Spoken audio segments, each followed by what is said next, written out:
Hello दोस्तों, hospitality career में आप लोगों का स्वागत है। आज हम डिस्कस करेंगे इंपॉर्टेंट फूड प्रोडक्शन क्वेश्चन जो कि इंपॉर्टेंट है for any competitive examination which is related to hotel management और उन बच्चों के लिए भी इंपॉर्टेंट है जो इंटरव्यू के लिए प्रिपरेशन कर रहे हैं फॉर एनी होटल रेस्टोरेंट और जो अभी होटल मैनेजमेंट कॉलेज में स्टडी कर रहे हैं। तो चलिए स्टार्ट करते हैं। तो ये रहा आपके सामने आज का first question. What is the function of yeast in bread making? What is the function of yeast in bread making? East का ब्रेड मेकिंग में क्या काम है, क्या फंक्शन है ईस्ट का? आपने ईस्ट का नाम सुना होगा। Yeast is the main ingredient to make the bread. तो क्या करता है ईस्ट? सबसे पहले ईस्ट होता क्या है? तो then yeast is a unicellular organism. Uni means single cell organism होता है जिसका फंक्शन क्या होता है कि जब ईस्ट को हम डो में मिलाते हैं देन किसका फॉर्मेशन होता है? Sugar, alcohol and carbon dioxide. जब ईस्ट को हम डो में मिलाते हैं while bread making then it form sugar, alcohol and carbon dioxide। तो इससे क्या होता है? सबसे पहले एक्सपैंड होता है bread. The primary function of is to expand the bread. Expansion का प्राइमरी फंक्शन होता है। देन सेकेंडरी फंक्शन क्या होता है? Then it contribute in bread flavouring and aroma. ये इसका सेकेंडरी है। तो अगर एग्जाम में क्वेश्चन आया कि what are the primary function of yeast in bread making, अगर ऑप्शन एक्सपेंशन रहे तो you will tick the expansion of bread. अगर एक्सपेंशन नहीं रहे then you can tick on aroma and flavour of the bread. अब आते हैं east का केमिकल नेम क्या है। तो जो बेकर्स ईस्ट होता है, जो बेकिंग में ईस्ट यूज होता है, उसका केमिकल नेम सैक्रोमाइसिस सेरेबेसी होता है। कितने बार एग्जाम में पूछा है what is the chemical name of yeast which is use in bakery?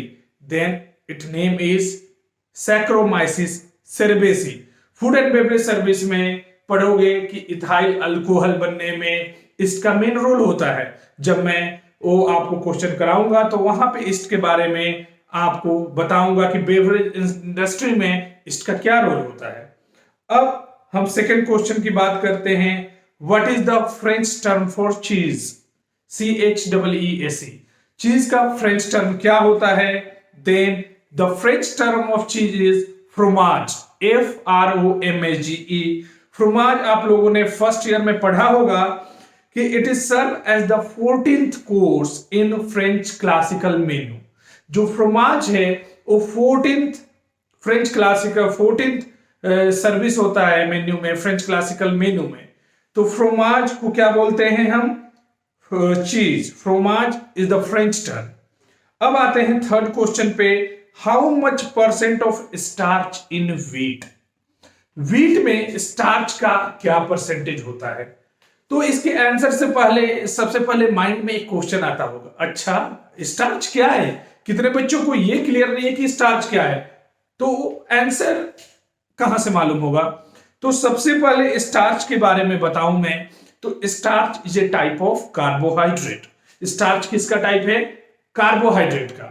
आपके दिमाग में एक और क्वेश्चन होगा, what is glucose? Glucose is also type of carbohydrate. Then what is difference between glucose and carbohydrate? तो जब आपने बचपन में पढ़ा होगा, 6th 7th 8th में पढ़ा होगा कि how plant make their own food. Plant अपना खाना कैसे बनाता है?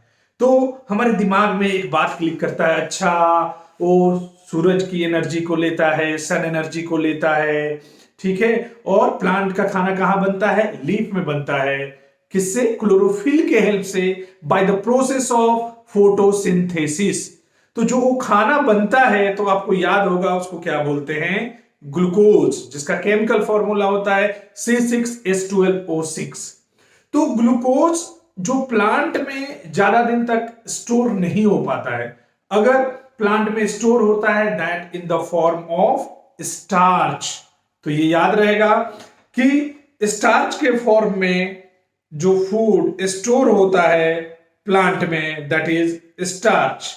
अब आते हैं तो कितना परसेंटेज होता है, दैट इज 70 to 75% किसमें होता है, व्हीट में। तो इसमें आपको बहुत चीजें मालूम चली, इसमें से बहुत सारे क्वेश्चन आ सकते हैं। अच्छा, स्टार्च क्या है, तो स्टार्च इज ए कार्बोहाइड्रेट। अब सेकंड क्वेश्चन आ सकता है, अच्छा स्टार्च कैसे, what is difference between starch and glucose. तो स्टार्च क्या होता है, स्टोर फूड होता है किसका, प्लांट का। क्लियर। अब बढ़ते हैं फोर्थ क्वेश्चन की तरफ। What is the name of pan used for stir frying in China. अच्छा, स्टर फ्राइंग में जो चाइनीज कुजिन में हम पैन यूज करते हैं वो क्या होता है। तो सबसे पहले माइंड में फिर एक क्वेश्चन आया, अच्छा स्टर फ्राइंग क्या होता है। कितने बच्चों को ये नॉलेज नहीं होगा कि स्टर फ्राइंग क्या होता है।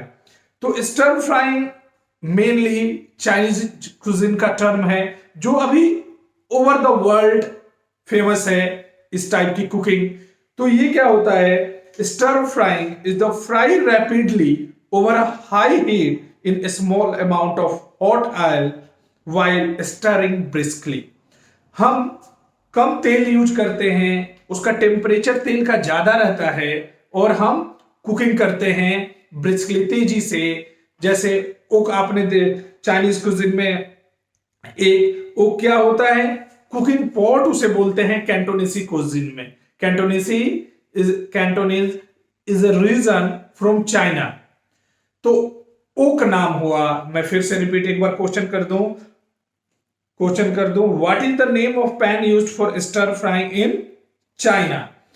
तो दैट आंसर इज ओक। अगर आप हिस्ट्री पढ़ोगे चाइना का तो बहुत लोग ये बोलते हैं ओक सबसे पहले किस चीज में वो यूज करते थे, इसमें ग्रेन को ड्राई करते थे। बट आपको उससे कोई मतलब नहीं है, बस ये आप जानो ओक क्या होता है। पहली चीज, ये एक चाइनीज कुकिंग यूटेंसिल है। दूसरी किस चीज में यूज होता है, स्टर फ्राइंग में यूज करते हैं हम। अब आगे बढ़ते हैं next question, what is the ideal storage temperature for egg. Egg का स्टोरेज का आइडियल टेम्परेचर क्या होता है कि उस टेम्परेचर पे एग लंबे समय तक रह सके, उसमें बैक्टीरियल ग्रोथ ना हो। तो that temperature is 17 to 18 degree Celsius. अब नेक्स्ट क्वेश्चन है, who is the chef incharge of soup section. Soup section का इंचार्ज किचन में कौन होता है, उस शेफ को हम क्या बोलते हैं, that is chef potager. Chef potager. Potager word कहां से आया, वो आया पोताज से। आपने फ्रेंच का क्लासिकल मेन्यू में पढ़ा होगा potage. What is potage, potage is the French term for soup. Potage किसका फ्रेंच टर्म है, सूप का।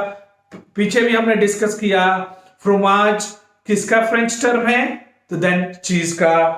अब next question, focaccia is a type of what. Focaccia, कभी ये वर्ड सुना है आपने, फोकासिया कैसा। तो फोकासिया क्या है, ये एक ब्रेड है। तो जाहिर सी बात है किस कंट्री से ये ब्रेड है, focaccia is a bread from Italy. Italian cuisine का ये ब्रेड है। इसको और किस नाम से जाना जाता है, it is an early prototype of modern pizza. अगर आप फोकासिया को देखोगे तो ये पिज्जा की तरह होता है, राउंड ये ब्रेड होगा और ऊपर से इसमें टॉपिंग होंगे। तो इसको आप सेकंड नाम से जान भी सकते हो, focaccia is an early prototype of modern pizza. अब हम आगे बढ़ते हैं, what is the main ingredient of गुआकामोली। गुआकामोली का मेन इंग्रेडिएंट क्या है। अब जाहिर सी बात है गुआकामोली है क्या, इसका प्रोनाउंसिएशन गुआकामोली है, बट वर्ड है GUACAMOLE। आई रिपीट, GUACAMOLE और प्रोनाउंसिएशन है गुआकामोली। तो गुआकामोली क्या है, सबसे पहले ये जानेंगे, then I will go on ingredient. तो सबसे पहले गुआकामोली क्या है, guacamole is a avocado based dip of Mexico. Guacamole किससे बना रहता है? Avocado. Avocado is a fruit. कहां पे मिलता है एवोगैडो? एक तरह का फ्रूट है जो मैक्सिको में मिलता है। तो एवोगैडो मैक्सिको में होता है, तो ये डिप किससे बना है? ग्वाकामोली, एवोगैडो से। तो किस कुजिन में आएगा? मैक्सिको। तो guacamole is a dip which is from which country? Mexico. Which cuisine? Mexican cuisine. और डिप, कितने बच्चों को सोच रहे हैं अच्छा डिप का मतलब क्या होता है? Then dip is a thick sauce. Dip क्या है? एक टाइप का थिक सॉस है, थिन सॉस नहीं, थिक सॉस है। In which pieces of food are dunked before eating. एक डिप एक थिक सॉस है जिसमें हम उसमें फूड को डिप करते हैं और खाते हैं। जैसे चिप्स लिया, सॉस में डिप किया और खाया। तो इससे दो तीन बातें क्लियर होती है। एक तो डिप क्या होता है? तो थिक सॉस होता है। ग्वाकामोली क्या होता है? तो एक डिप है, एक टाइप का थिक सॉस है। किस कंट्री का है? तो मैक्सिको। किससे बनता है? एवोगैडो। क्लियर? अब हम बढ़ते हैं next question. What is Italian word for ओदोव? आपने फिर मैं रिपीट करता हूं, what is Italian word for ओदोव? ओदोव क्या है? आपने ओदोव इज ए फ्रेंच टर्म, ठीक है ना, which is the first course of ए मील। ओदोव क्या है? आपने फ्रेंच क्लासिकल मेन्यू जब पढ़ेंगे तो जो फर्स्ट फ्रेंच क्लासिकल मेन्यू रहता है दैट इज ओदोव। आप जो सबसे पहले आपके पास फर्स्ट मील, जो सबसे पहले फ्रेंच क्लासिकल मेन्यू में आपके पास वो खाना है खाने के लिए, तो दैट इज ओदोव। तो ओदोव लाइट होता है इसका, जैसे ओदोव is a small savoury dish. क्या होता है? Small savoury dish serve as an appetiser as a beginning of meal. ये एक तरह का क्या है? एपेटाइजर। अब एपेटाइजर किस वर्ड से बना? एपेटाइट, जो आपकी भूख को बढ़ाए। तो ओदोव एपेटाइजर का फ्रेंच टर्म है, दैट इज ओदोव। अब इटालियन टर्म क्या है? That is antipasto. ANTIPASTO। तो याद रहेगा आपको, the answer is antipasto. It is an Italian term for ओदोव। तो ओदोव क्या है? जो ओदोव is a first course meal of French classical menu. अब लास्ट क्वेश्चन आपके सामने, what is food, what is danger zone for food? Danger zone food का क्या होता है? तो फूड का डेंजर जोन क्या होगा? दैट इज उसका टेम्परेचर क्या होता है? डेंजर जोन मीन्स जहां जिस जोन में उस टेम्परेचर में बैक्टीरिया का ग्रोथ ज्यादा हो। अगर बैक्टीरिया का ग्रोथ होगा फूड पे तो दैट फूड इज कंटामिनेटेड। जब कंटामिनेटेड होगा तो आप उस फूड को खाओगे तो आपको फूड बॉर्न इलनेस हो सकता है और बहुत सारी प्रॉब्लम हो सकती है। तो कभी भी खाने को हम डेंजर जोन में नहीं रखते हैं, ठीक है ना। तो वो डेंजर जोन टेम्परेचर है क्या? The temperature from 4 degree Celsius to 60 degree Celsius. 4 degree Celsius से 60 डिग्री सेल्सियस क्या है? Danger zone of food. इस जोन में हमें फूड को नहीं रखना चाहिए, नहीं तो बैक्टीरिया का ग्रोथ ज्यादा होगा। तो होटल में बेसिकली इसको फॉलो किया जाता है, हमेशा टेम्परेचर को देखा जाता है और टेम्परेचर नोट डाउन होता है, ठीक है। तो आज हमने डिस्कस किए 10 इंपॉर्टेंट क्वेश्चन जो आप किसी भी एग्जामिनेशन के लिए, चाहे वो NSTET एग्जामिनेशन हो, चाहे वो कैटरिंग असिस्टेंट नवोदय की एग्जामिनेशन हो, चाहे कैटरिंग ऑफिसर की एग्जामिनेशन हो, चाहे जूनियर सुपरिटेंडेंट की एग्जामिनेशन हो, चाहे इंडस्ट्रियल ट्रेनिंग के इंटरव्यू के लिए हो, चाहे होटल और रेस्टोरेंट कहीं भी आप इंटरव्यू के लिए प्रिपरेशन कर रहे हो, तो ये जो क्वेश्चन मैंने बताए इंपॉर्टेंट क्वेश्चन और बेसिक क्वेश्चन है। इसका नॉलेज आपको मस्ट है अगर आप होटल इंडस्ट्री में हो तो हमेशा आप मेरे चैनल को सब्सक्राइब कीजिए, लाइक कीजिए, शेयर कीजिए, ठीक है। तो अब हम चलते हैं टाटा, बाय बाय, नमस्कार.